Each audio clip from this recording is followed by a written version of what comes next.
Então a gente coloca os nomes dos 3 órgãos aqui. Beleza, agora nós vamos começar então a juntar os hormônios com esse sistema. Isso é um ciclo. Então, na verdade, eu poderia começar por qualquer lugar. Mas a gente sempre começa pelo hipotálamo e o GNRH, as coisas fazerem mais sentido aqui. Então vamos começar lá. O hormônio que o hipotálamo produz relacionado à nossa atividade reprodutiva aqui é o GNRH. O que significa mesmo GNRH? Hormônio liberador de gonadotrofina. Então, ele é produzido pelo hipotálamo e vai atuar na hipófise. A hipófise, então, pela lógica, vai produzir e liberar as gonadotrofinas. Aí são duas, nós vimos, né? FSH e RH. Para fazer sentido também, vamos começar pelo FSH. Então a hipófise ali vai liberar nosso amiguinho, deixa eu ver onde é que eu vou pôr aqui, FSH. O FSH é uma gonadotrofina, ou seja, é um hormônio que atua na gônada, no nosso caso, o ovário. Deixa eu pegar o ovário mais para o lado aqui. Ovários. Em que estrutura do ovário o FSH atua? Os folículos. Então ele vai lá para o ovário. Ao chegar no ovário, ele vai encontrar os folículos e vai fazer o que com esses folículos? Estimular o crescimento folicular. Tá? Então, os folículos que estão aptos a crescerem, ou seja, os folículos que apresentam receptores de FSH, eles vão começar a crescer. A ideia do crescimento vai ser a seguinte: vou desenhar uma bolinha com uma bolinha pequenininha dentro, um folículo com ósseo lá dentro. Tá? Então ele vai crescendo, aumentando de tamanho.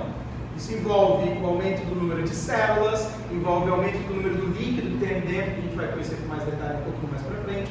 Então o folículo está ali aumentando de tamanho. À medida que o folículo vai aumentando de tamanho, ele produz um hormônio. Qual é o hormônio que o folículo produz? Lá de lá, estrógeno. Quanto maior o folículo, mais estrógeno ele produz, tudo bem? Então eu vou desenhando aqui o estrógeno maior, o maior, para a gente entender esse processo, ok? O estrógeno, ele tem um efeito nesse sistema. Então o hipotálamo produz GNRH, a hipófise produz FSH, FSH chegou no ovário, o folículo começou a crescer, o estrógeno entra no sangue, volta na hipófise e ele tem um efeito na hipófise que a gente já desenhou lá. Ó. Estrógeno na hipófise tem um efeito de inibir o FSH. Então o estrógeno ele vem aqui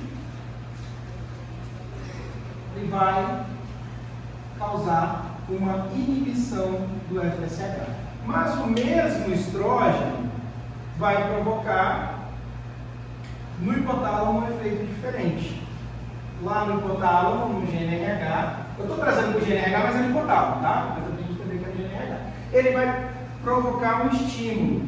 Então o estrógeno vai fazer essas duas coisas diferentes. No FSH ele causa uma inibição, então quanto mais estrógeno, menos FSH, e no GNRH ele causa um aumento, quanto mais estrógeno, mais aumento, tudo bem? Percebam o seguinte, que a informação foi GNRH, FSH, produziu estrógeno, e agora a informação está voltando, perceberam? Está voltando do ovário. Quando volta, é aquele conceito que nós chamamos de feedback. Já ouviram falar do feedback? Que diabo é aquele feedback que às vezes a gente ouve falar e não lembra o que é? É esse processo de retorno do estímulo hormonal. Então veio, agora voltou. Para caracterizar como feedback tem que ter isso, tem que ser uma volta lá onde tudo começou. Não precisa ser necessariamente no primeiro, mas voltou. Então aqui é um feedback que está inibindo, então a gente vai chamar de feedback negativo. Perfeito. Já o outro aqui, pro GNRH, está estimulando, então nós vamos chamar de feedback positivo. Legal? Eu sei que vocês já sabiam o que era feedback. Um outro nome em português, o feedback é retroalimentação. Então uma coisa que vai, volta, retorna, volta no início e causa algum efeito, ou estímulo ou inibição. Feedback positivo, feedback negativo. Retroalimentação positiva, retroalimentação negativa. Tudo bem? Então essa é a ideia da inibição. Bom, não acabou por aí. O negócio continua acontecendo, o folículo vai continuar crescendo. A gente vai desenhar ele aqui maiorzinho.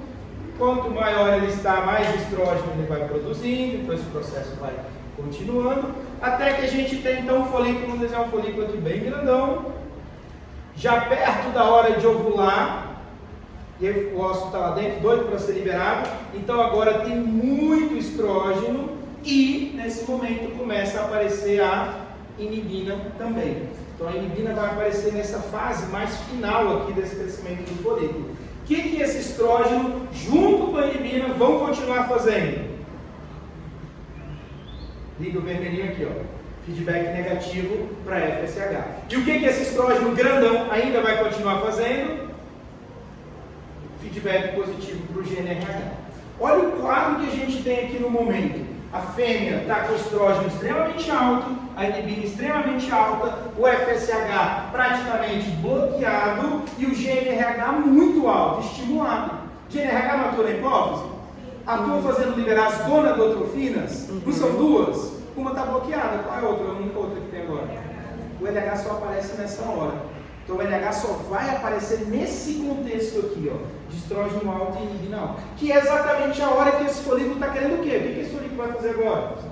Ou ele ovula ou ele morre. Então agora ele vai sinalizar a ovulação. Então no momento em que o FSH está bloqueado, inibido, o GNRH está estimulado, a gente tem agora finalmente a liberação do LH. O pico de LH, aquela liberação grande, pulsátil do LH. Onde o LH vai atuar? Deixa eu ver aqui agora. Vou puxar a seta dele para cá. Vai ficar uma bagunça isso aqui. Mas ele vem aqui, ó. Nesse folículo. E o que ele vai fazer com esse folículo? Crescimento folicular final. O que mais? Qual é a função dele? Ovulação, induzir a ovulação. E depois, formação do CL, formação do corpo lúteo. Do CL. Certo? Tudo bem aí? E aí o que acontece depois da ovulação? Acabou o folículo. Então acaba o estrógeno, acaba a inibina. Esse negócio aqui agora vai virar um corpo lúteo. Vou fazer uma bolinha pintadinha aqui agora. Bonitinho. Então já acabou. Nessa hora, antes, voltando um pouquinho aqui, antes da ovulação, muito estrógeno. Qual o comportamento que a fêmea teria, que faz que ela está agora? Exatamente, o estro aparece aqui, ó, quando esse estrógeno está alto, tá? Na verdade, vai depender um pouco da espécie. O estro é exatamente quando o estrógeno está bem alto, e em algumas espécies o estro é quando ele já está caindo um pouco, mas está relacionado com o estrógeno, tá? Acho que não precisa entrar muito nesses detalhes agora não, mas a ideia é que nesse momento aqui ela está no estro. E aí faz todo sentido, né, os hormônios aqui, não só para vocês, mas vamos lá. Não está no estro? É a hora que ela vai copular. Então o espermatozoide vai chegar lá. Se o espermatozoide vai chegar, ele espera encontrar quem lá? Um óvulo. E o óvulo só vai sair daqui se tiver o quê? Uma ovulação. Então aí que aparece agora o nosso amigo LH fazendo as suas funções, ovulando, formando o corpo lúteo. E a inibina, qual o papel dela? Ajudar a inibir mais ainda o FSH junto com o estrógeno. Tá? Então ela auxilia essa inibição. Beleza? Durante alguns anos acreditavam que era só o estrógeno, depois acharam a inibina, aí alguns autores acreditaram que era só a inibina, não era mais o estrógeno. Hoje a gente tem o entendimento que o estrógeno e a inibina faz esse processo junto aí. Tá? Formou o corpo lúteo. O que aconteceu com o estrógeno e a inibina? Acabou. Então esse aqui acabou, esse negócio aqui acabou, mas eu não vou apagar não. Não tem mais. Agora formou o corpo lúteo que produz qual hormônio? Progesterona. P4. Bonitinho. E o que a progesterona agora vai fazer nesse sistema? A progesterona, olha o desenho que a gente fez da progesterona aqui, ó. Progesterona faz feedback, feedback negativo para LH, feedback negativo para GNRH. Então, enquanto a progesterona estiver alta, nós vamos ter, aí eu vou puxar a seta por fora aqui, e vai lá, nós vamos ter feedback negativo para LH e feedback negativo para GNRH.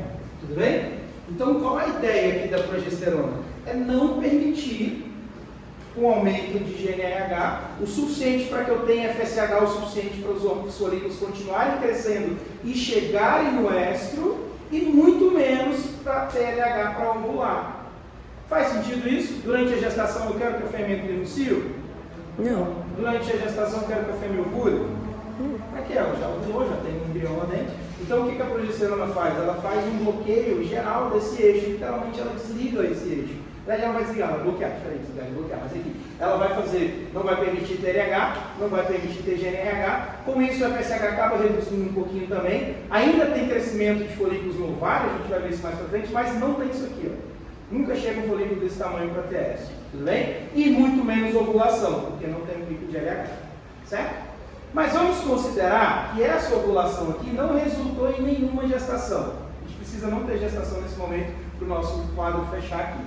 Bom, se não tiver gestação, pergunto a vocês, tem como começar tudo de novo com a progesterona ali? Não. Tudo começou com GNRH, não foi? Uhum. Progesterona deixa de ter GNRH? Não. Então quem está atrapalhando esse processo de começar de novo? Progesterona. Quem produz a progesterona? Então o copulute é o culpado da história. Aí que vem o nosso último hormôniozinho. Então agora a gente tem o útero, que aparece nessa história, que está bem pertinho do ovário, produz um hormônio bonitinho, famoso aí na reprodução, chamado de prostaglandina F2-alfa. A função dele é promover a lise do corpo lúteo, ou a luteólise, ou a regressão do corpo lúteo, ou a morte do corpo lúteo, sinônimo para tudo isso aí. Morte é mais feio, mas a gente tem mais fácil, né? Então, o que acontece quando o útero produz prostaglandina? A prostaglandina chega lá no corpo lúteo, que está dentro de onde mesmo? Não se esqueça, tá? O útero produz prostaglandina, sai do útero e vai para o ovário, que é em outro lugar, bem perto, mas é outro órgão, e aí, o que acontece quando o corpo lúteo morre? A progesterona diminui. O que vai acontecer com o feedback negativo que ela estava fazendo? Some, deixa de existir. Deixou de existir o feedback negativo, o que acontece? O tálamo começa a produzir maiores quantidades de GNRH, a hipófise começa a liberar FSH, a FSH chega no ovário, atinge lá os folículos vão crescendo, vão produzindo estrógeno. À medida que o folículo cresce, aumenta a concentração de estrógeno. Estrógeno faz feedback negativo para o FSH, vai diminuindo. Estrógeno junto com inibina faz um feedback maior ainda. E o estrógeno muito grande faz um feedback positivo para GNRH. GNRH alto, FSH bloqueado. GNRH alto por causa do estrógeno. FSH bloqueado por causa do estrógeno e da inibina. De novo, outro pico de LH. Crescimento folicular, ovulação e formação do corpo lúteo. Formou o corpo lúteo, de novo progesterona, e aí de novo feedback negativo. E aí de novo, outro dia, o útero produz prostaglandina F2-alfa, luteólise, cai progesterona, começa tudo outra vez. Perceberam que é um ciclo? Isso vai se repetir nas nossas fêmeas ao longo de um intervalo de tempo. Na vaca, por exemplo, ao longo de 21 dias isso está se repetindo. Então, em algum momento desses 21 dias, ela ovula, ou seja, teve um pico de LH. Em algum momento desses 21 dias, ela tem cio, ou seja, o éstro, ela tem o éstro. O estrógeno estava alto, o folículo estava grande. Tudo bem? Beleza aí nesse processo? Certo? Então, a ideia geral, né, dessa bagunça aqui é exatamente o entendimento do funcionamento desse controle para chegarmos aqui no ovário. A gente está querendo detalhar as atividades ovarianas, tanto do folículo quanto do corpo lúteo. E entender, óbvio, o esquema geral de funcionamento a partir desses hormônios. Então, aí é a nossa endocrinologia ou neuroendocrinologia reprodutiva. Tudo bem? E aí, perguntas? Professor, depois da fecundação, quando se acontecer a formar o zigoto, aquela prostaglandina lá, Hormônio, não é produzido. depois de quanto tempo que ela vai tirar o corpo do Tá, se não tiver gestação, o útero vai produzir isso aqui mais ou menos uns 14 a 15 dias depois que ovulou. Ovulou, forma corpo lúteo. Então o corpo lúteo dura uns 14 a 15 dias, se não tiver gestação. Se tiver gestação, o embrião não deixa o útero produzir a prostaglandina e o corpo lúteo continua durando o tempo da gestação. No caso da vaca, lá 280 dias, quase 9 meses. Aí ele chega lá. Aí lá no final da gestação vai ter que aparecer a prostaglandina, porque a progesterona atrapalha o parto, ou não deixa o parto acontecer. Te respondi? Sim? E o HCG? Oi? O HCG? Aqui hora nenhuma, porque a HCG é gonadotrofina coriônica humana. É um hormônio que a gente usa com função de indução de ovulação. Aí ele tem um tempo de ação, né? Hoje a gente quase não usa muito, mas a gente usa outros indutores de ovulação, como o próprio estrógeno ou o próprio LH, né? Então é uma forma, aí tem que ver o tempo de ação dele, mas é uma forma de eu induzir, perdi o nome de novo, uma forma exógena de eu induzir a ovulação. A gente quer fazer a fêmea ovular. Como é que eu faço a fêmea ovular? Tem um hormônio LH, então eu aplico o LH nela, e aí se ela tiver o folículo pronto, ela vai ovular. Mas os próprios estrógenos fazem isso, né? Então, se eu aplicar estrógeno, que talvez seja o mais barato dos indutores de ovulação, eu vou fazer ela ovular. Como? Ele induz GNRH e o GNRH induz LH.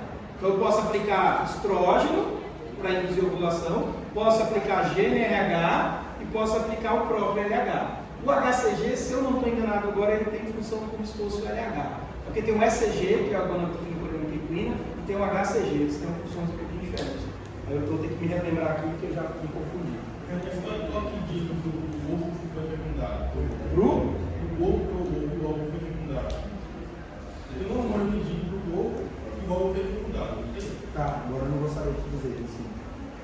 Tá falhando aqui a mente. Não, vou ter que procurar isso aí para te responder. O prazo de tempo da duração dessa? Tem, cada espécie tem um tempo diferente. A vaca tem mais ou menos entre 6 e 18 horas. É o tempo do cio dela. Não chega nem a um dia. Dependendo da raça, da região, mas é mais ou menos esse intervalo. A égua tem um período mais ou menos de 7 dias. A cadela de 7 a 21, mas fica mais ou menos 7 dias também. Aí cada espécie vai ter o seu tempo. Mais comumente é durar horas e alguns dias, poucos dias. Aí as exceções maiores são cadela e égua, são as duas que têm o cio maior. Depois a gente vai entrar nos detalhes delas aí. Diga, pergunta. Fugindo agora um pouco dos animais. Como que as pílulas de estrogênio, no caso da mulher, interferem aí para não haver a gravidez e o estrogênio é responsável pela ovulação? Então, lá na mulher a gente vai ter uma ação um pouquinho diferente nesse processo, de forma que o estrógeno ele vai inibir a... Agora é falha, não me lembro certinho. Mas a gente tem, basicamente, dois tipos de contraceptivos. Tem contraceptivos à base de progesterona, e aí fica mais fácil a gente entender, né? Porque ele bloqueia. Agora o estrógeno vai me falhar, mas ele vai interferir na mulher, se eu não me engano, é aqui na fase folicular. Porque o estrógeno faz feedback negativo aqui, se eu não me engano, ele vai interferir aqui no crescimento folicular, mas eu preciso confirmar isso aí. A gente vai tentar trabalhar, eu posso trazer algumas informações de manipulação, não de humanos, mas de animais, para a gente tratar, lembrar um pouquinho das coisas. Semana que vem a gente vai falar um pouquinho mais da prostaglandina, que foi um dos primeiros hormônios a serem usados para manipular a reprodução. A gente vai falar um pouquinho. Vou falar de contraceptivo em cadela, tem a ver com isso aqui também, aí a gente comenta isso mais um pouquinho aqui. Alguns pontos importantes aqui, só para a gente começar a fechar isso, a gente vê a hora, dá tempo de mostrar pelo menos mais duas imagens aqui para a gente, que é a mesma coisa só que no desenho. Pergunta para vocês, entenderam que a progesterona faz feedback negativo, certo? GnRH, LH, ok. Se quando tem o útero produzindo prostaglandina, a gente tem a luteólise, a gente retira o feedback negativo, é a mesma coisa de fazer um feedback positivo? Posso afirmar isso?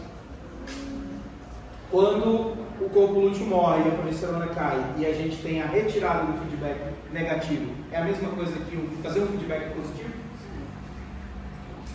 Sim ou não? Parece que sim, né? Mas não é. Até parece, bom, se está voltando a funcionar é porque deve estar estimulando, mas na verdade não. Retirar uma inibição não é a mesma coisa que estimular. O feedback positivo estimularia. Então, na verdade, o que a gente está fazendo realmente é só retirar. Essa é só para a gente não cair de pegadinha. Quando volta e faz algum efeito. Nesse caso aqui, por exemplo, estava inibindo, que é feedback negativo. Isso, o que aconteceu aqui? Eu tirei o estímulo de inibição. Não quer dizer que eu estou estimulando. Na verdade, o fato de eu tirar o estímulo de inibição faz tudo voltar a funcionar, porque parou de ficar inibido. Mas não quer dizer que é um feedback positivo, essa é a ideia. Porque senão eu teria, aí deve ser assim, tem um outro hormônio, começa a produzir um outro hormônio que aí estimula. Não é isso, eu só tiro a inibição. Esse é o processo aqui, tá? Uma perguntinha aí. Bom, vamos mostrar e aí a gente vai embora para casa, só preciso de vocês mais 10 minutinhos nesse processo para a gente fechar isso vendo duas imagens.